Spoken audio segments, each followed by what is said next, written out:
Standing nearly 6 feet tall from hoof to shoulder, weighing in at more than 1,000 pounds, the moose is Minnesota's largest mammal.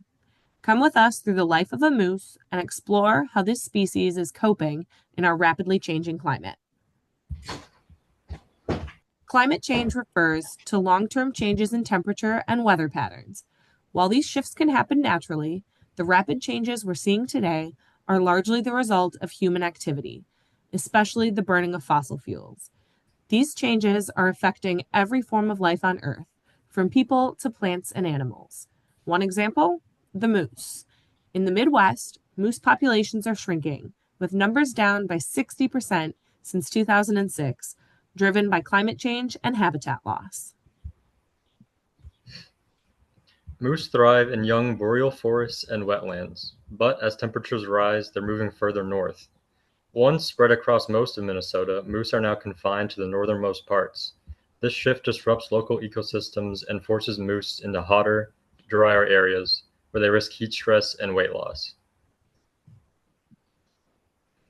As the climate warms, suitable moose habitat is steadily moving north. Rising temperatures, changing vegetation, and increased parasites are making southern regions less livable for moose. At the same time, moose populations have been declining sharply.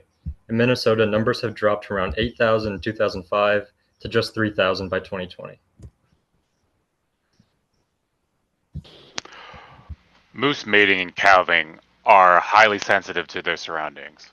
Female moose prefer conifer cover for giving birth, but move to steeper areas with more food during peak lactation. Calf surviving is lower in flatter regions, likely due to decreased vigilance. Conservation efforts should prioritize habitat quality, especially in places like Minnesota and Canada. Calves are born between mid-May and June. Twinning is common when habitat quality is good, but most deaths occur within 30 days after birth. Predators like wolves, bears are the main cause. The first few weeks are crucial for calf survival. Climate change is forcing the moose into less ideal habitats, reducing twin birth rates and increased predation risk. Calving sites used to offer safety, but as moose are displaced, more calves are killed further from these zones. In some years, up to 84% of calf deaths were due to wolves and bears. Moose in Minnesota have only two natural predators, black bears and wolves. Moose calves are especially vulnerable to both, and as wolves adapt well to changing climate, predation pressure is increasing. Predation isn't the only threat to Minnesota's moose.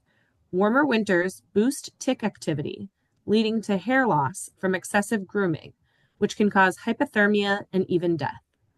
Milder winters also support growing white-tailed deer populations, which spread disease to moose populations.